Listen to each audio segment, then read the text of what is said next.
कि बच्चों polar form में कन्वर्ट करने के लिए आप लोग बिल्कुल स्टेप बाय स्टेप चलेंगे। पहले तो ये दिमाग बिल्कुल सेट कर लो कि हम बिल्कुल स्टेप बाय स्टेप चलेंगे। स्टेप बाय स्टेप में सबसे पहला काम हम लिखते थे let z equal to r theta plus i sine, लिख दिया ऐसा। उसके बाद आप लोग आर की अंदर गुणा कर देते हो, इसको आप लोग इक्वेशन ए मान लिया करते थे, और आर की जब अंदर मल्टीप्लाई की तो z equal to r cos theta i r sine theta. ध्यान रहे आई के साथ साइन होता है और नॉर्मल जो है वो कोस होता है, इसमें भी जरा सी गड़बड़ ना कर देना इधर उधर। अब क्या करा हमने, कंपेयर किया, तो हम लिखेंगे यहाँ पर बाई कंपेयरिंग। बिल्कुल स्टेप बाय स्टेप चल रहे हो, किसी ने अब तक नहीं भी किया होगा वो भी सीख जाएगा। तो जब आप कंपेयरिंग करते हैं तो r cos theta equal to कितना है भाई, माइनस रूट थ्री। इसको आप इक्वेशन फर्स्ट लेते हैं, r sine theta is equal to 1। इसको आप इक्वेशन 2 लेते हैं। क्लियर है सभी का? चलो उसके बाद हम लिखते हैं यहाँ पर स्क्वायरिंग एंड एडिंग। तो 3 और 1 4, आर बराबर आ गया 2। ठीक है, ये मैं बार बार नहीं कर रहा हूँ। देखो अगर ये दोनों वैल्यू प्लस की होती फिर नहीं कोई समस्या है। अगर ये दोनों वैल्यू प्लस की होती फिर कोई समस्या नहीं है। अगर ये प्लस है तो फिर तो आप क्या करोगे, सीधा सीधा डिवाइड कर देंगे इक्वेशन 2 को 1 से, थीटा फटाक आ जाएगा। लेकिन यहाँ माइनस होने की वजह से आप क्या करते हैं, ये जो आर की वैल्यू है put the value in equation first and second. First में रखो भाई। तो जब आर की वैल्यू आपने फर्स्ट में रखी 2 cos theta equal to minus root 3, cos theta equal to minus root 3/2 यहाँ रखी आपने। बोलो तो साइन थीटा इक्वल टू 1/2। बेटा यहाँ से काम स्टार्ट होता है। सही, क्या काम स्टार्ट होता है यहाँ से कि भाई थीटा की ऐसी वैल्यू सर्च करें जो दोनों को सेटिस्फाई करे एंड 0 से 360 के बीच में हो या माइनस 180 से 180 के बीच। समझ गए आप लोग? याद रहेगी बात? अब इसको सर्च करने के 2 तरीके हैं। एक तो नॉर्मल तुम रख रख के देखते रहो कि 40 पे कितना है, 45 पे कितना है, 60 पे कितना है। दूसरी शर्त यह है कि क्वाड्रेंट आपका अगर क्लियर है, क्वाड्रेंट की आपने अगर अच्छे से प्रैक्टिस की है तो फिर कोई समस्या नहीं है। क्वाड्रेंट के हिसाब से आप चेक करें, पहला क्वाड्रेंट पहले में क्या है, ऑल पॉजिटिव। क्या दोनों पॉजिटिव है? तो पहला 0 से 90 तक तो रखना मान बेकार ही है। दूसरे में चलो, दूसरे में साइन है पॉजिटिव और कोस है नेगेटिव, तो फिट बैठ गया मामला। फिट बैठ गया बिल्कुल। तो जब ये फिट हो गया, अब आप मान रख के देखें कौन सा फिट बैठेगा। देखो बच्चों, पहले क्या है, साइन थीटा 1/2 है। तो मैं यहाँ पर थीटा की वैल्यू क्या रख के देखता हूँ, 150। 150 क्यों रख रहा मैं, क्योंकि जब मैं यहाँ 150 रखूंगा साइन 150 कितना हो जाएगा, साइन 90 प्लस 60, और साइन 90 प्लस 60 कितना हो जाएगा, कोस 60। कोस 60 कितना होता है, 1/2। तभी तो सही आने के चांसेस लग रहे हैं। आप लोग 120 भी रख सकते हो, लेकिन जब 120 आप रखोगे साइन 120 कितना होगा, साइन 90 प्लस 30 कोस 30, कोस 30 रूट 3/2 तो आना ही नहीं। तो आपने 150 रखा, पहले इसमें रख लो। तो जब आप रखोगे तो साइन 150 को आप हल करें, लेकिन कौन हल कर पाएगा, जिसने प्रैक्टिस की है। तो जब आप साइन 150 को हल करेंगे तो कितना आ गया, साइन 90 प्लस 60, और ये आया कोस 60, 90 प्लस दूसरे क्वाड्रेंट में, इसलिए क्या आएगा प्लस। मैं बार बार नहीं बता रहा क्यों आ रहा, 2 दिन से इसी काम कर रहे हो। और कोस 60 की वैल्यू 1/2, इट इज करेक्ट। अब आप दूसरे में रखते हो यहाँ पर, तो कोस 150 की वैल्यू आप फाइंड करें। कोस 150 को क्या लिखा आपने, 90 प्लस 60 साइन 60। कोस क्या होता है, 90 प्लस सेकंड क्वाड्रेंट में माइनस, इसलिए माइनस साइन 60 और minus root 3/2, it is correct. Means कहने का theta equal to 150 is the correct value. तो जब theta equal to 150 correct value है तो सारी वैल्यू उठा के कहाँ पुट करते हैं, put in A.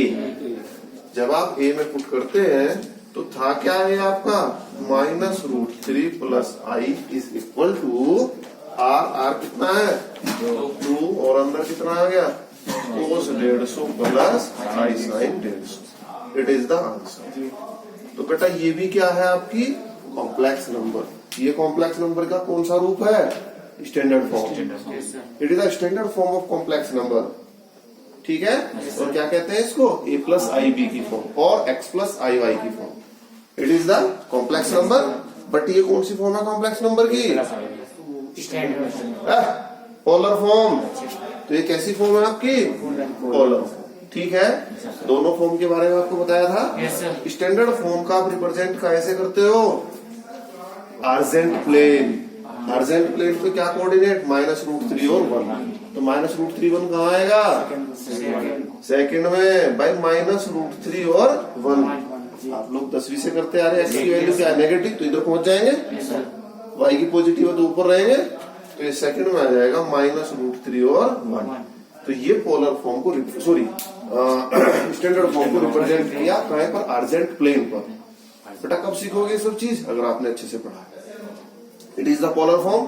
Polar form को रिप्रेजेंट कैसे करते हैं? 150 डिग्री।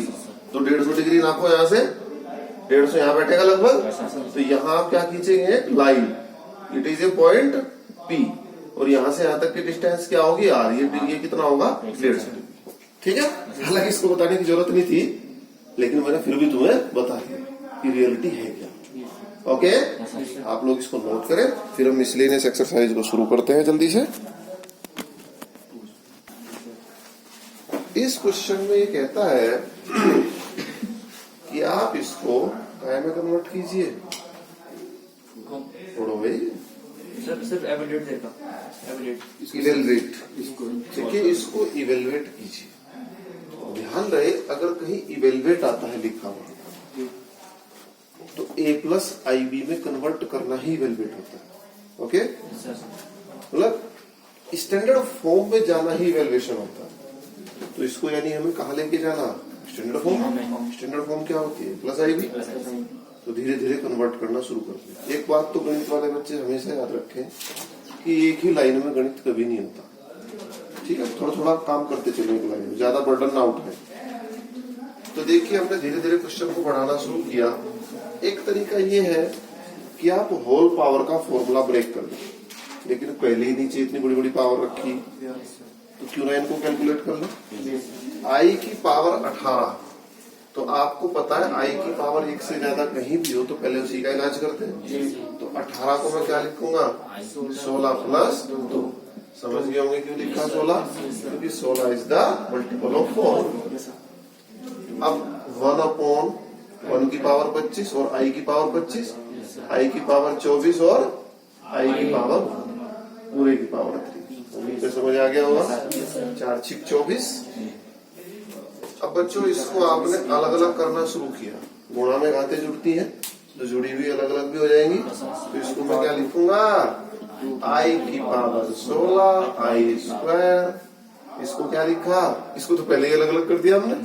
तो कर दिया तो अच्छी बात है। फिर आई की पावर 24 1 इंटू में कितना रह गया? आई। लेकिन अपोन में आई नहीं रखते आप। अरे अपोन में जब आई होती है कैसे करते हैं इसका इलाज? हाँ, कॉन्जुगेट जब करते हैं जब कॉम्प्लेक्स नंबर होता है। तो यहाँ तो नॉर्मल आई की गुणा कर दिया आपने। इधर आई की पावर 16 कितना हो गया? 1 और आई स्क्वायर कितना हो गया? -1 और आई स्क्वायर -1 का माइनस यहाँ आ गया और ये आ गया आई पूरे का होल। समझ में आया?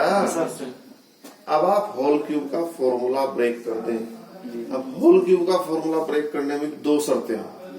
या तो आप इसको ऐसे लिखो, बेटा कैलकुलेशन की मिस्टेक मैं तुम्हें पहले भी कह चुका, कैलकुलेशन की गलतियां जिन बच्चों से होती हैं वो एक ही क्वेश्चन को मेरे कराए हुए को, जैसे मैंने आज ये करा, कुछ बच्चों को लगता है कि हमारी कैलकुलेशन मिस्टेक होती है और वो सुधारना चाहते हैं अगर, तो इस क्वेश्चन को बिना वीडियो देखे घर जाके खुद करें। जब नहीं होगा फिर वीडियो देख के मिलाएं कहाँ गलती हुई। समझ गए आप लोग?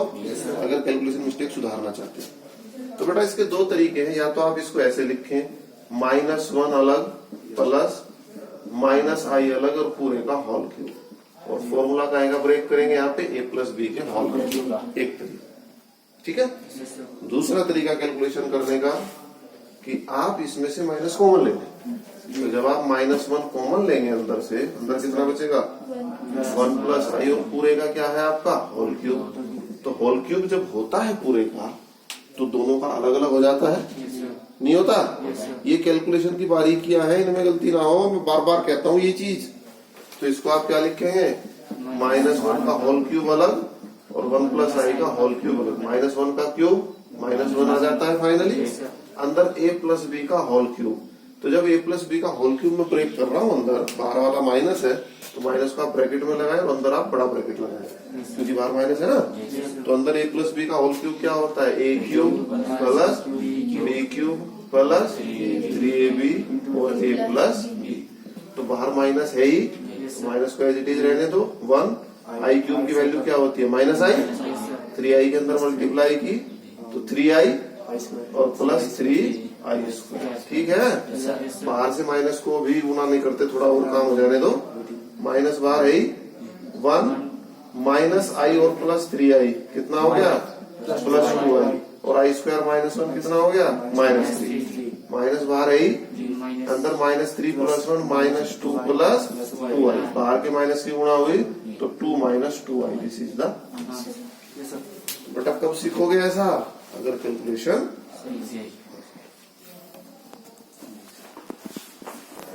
लिखिए क्वेश्चन नंबर 2 के according for any two complex number Z1 and Z2। तो मान लिया हमने Z1 equal to x plus i/1, let कर लिया।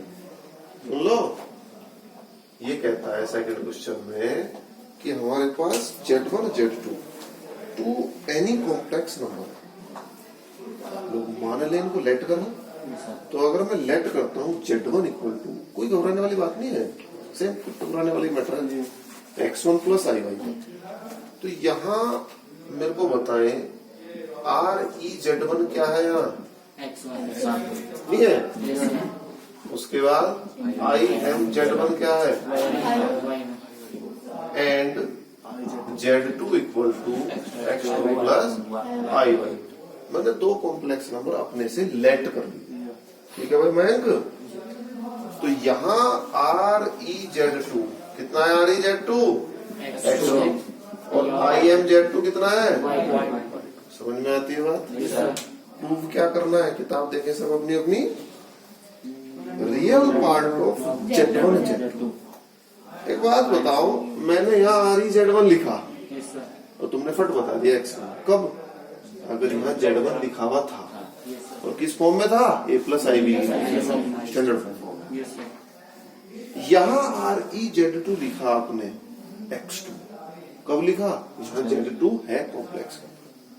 अब ये तुम्हारे से प्रूव कराना चाह रहा है। क्या प्रूव कराना चाह रहा? Real part of Z1 Z2। ठीक। तो Z1 Z2 की मल्टीप्लीकेशन का स्टैंडर्ड फॉर्म अगर उपलब्ध होगा तभी तो आप बता पाओगे कितना है। Real part of Z1 Z2 आप कब बता पाओगे? जब आपके पास Z1 Z2 का क्या उपलब्ध होगा? Standard form. तो यानी पहले मुझे Z1 Z2 करना पड़ेगा। तो मैं इसको हटाता हूँ यहाँ से, या चलो लिख देना प्रूव जो करना। मैं लिखता हूँ यहाँ से multiply equation first and second. तो बेटा फर्स्ट और समझ गया ना क्यों करनी पड़ रही गुणा? Z1 Z2 गुणा करी। Z1 कितना है? x1 plus i/1 x2 plus i/2। करो गुणा x1 की इधर, तो x1 x2 plus i x1 y2 plus i y1 x2। और ये कितना आ गया भाई? Plus i square y1 y2। समझ में आ रही बात यहाँ तक? अब क्या करा आपने? Z1 Z2 इक्वल टू, ये x1 x2 है, ये माइनस y1 y2 है, तो x1 x2 minus y1 y2। Real part एक जगह कर लिया, ऐसे नहीं करते थे गुणा में। इमेजिनरी के लिए i बाहर ले लिया, अंदर कितना? x1 y2 plus y1। तो Z1 Z2 किस फॉर्म में दिखाई दे रहा है आपको? स्टैंडर्ड फॉर्म नहीं है। Z1 Z2 is a complex number और किस फॉर्म में है? स्टैंडर्ड फॉर्म की। तो इसका मतलब ReZ1 Z2 कितना आ गया यहाँ से? Real part of Z1 Z2 कितना दिखाई दे रहा है यहाँ से? Very good. x1 x2 minus what is x1? ढूंढो।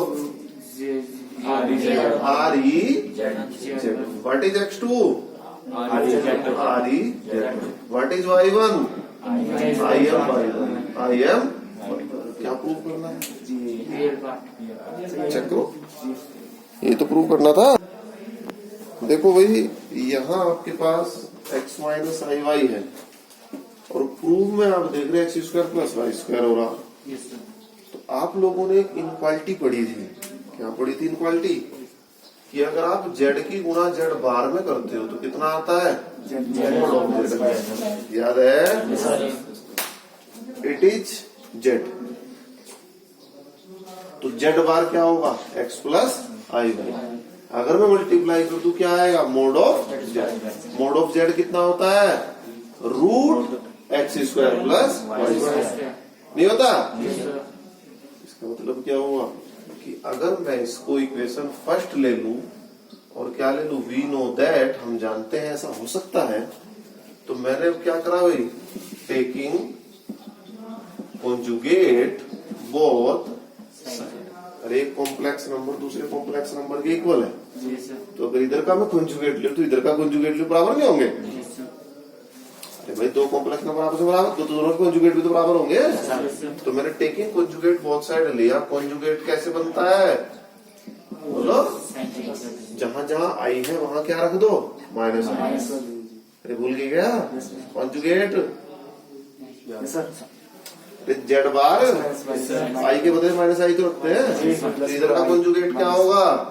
Root A plus i B upon C plus आई। अब आपने क्या की? Multiply first and second respectively. जब आप समीकरण एक और दो की गुणा करते हो तो गुणा कैसे होती है? लेफ्ट की लेफ्ट साइड, याद है? तो जब लेफ्ट की लेफ्ट साइड की तो x माइनस आई वाई की गुणा की तो x प्लस आई वाई के साथ, इधर की root a minus i b, sorry c minus i d, a plus i b और c प्लस आई डी। इधर की मल्टीप्लाई की तो a minus b plus b क्या होता है? a square minus b square, यानी x square minus i square y square. ये आई वाई का होल स्क्वायर एक ही बात है। इधर आपको पता है जब रूट है तो दोनों एक ही रूट में हो जाती है गुणा। मान लो root x into root y तो रूट एक्स वाई हो जाता है।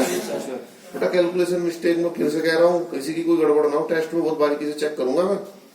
तो ए माइनस आई बी की मल्टीप्लाई किस में होनी चाहिए? ए प्लस आई बी। भाई न्यूमिनेटर की न्यूमिनेटर में होती है। और इधर सी माइनस आई डी की क्या होनी चाहिए? C plus i D.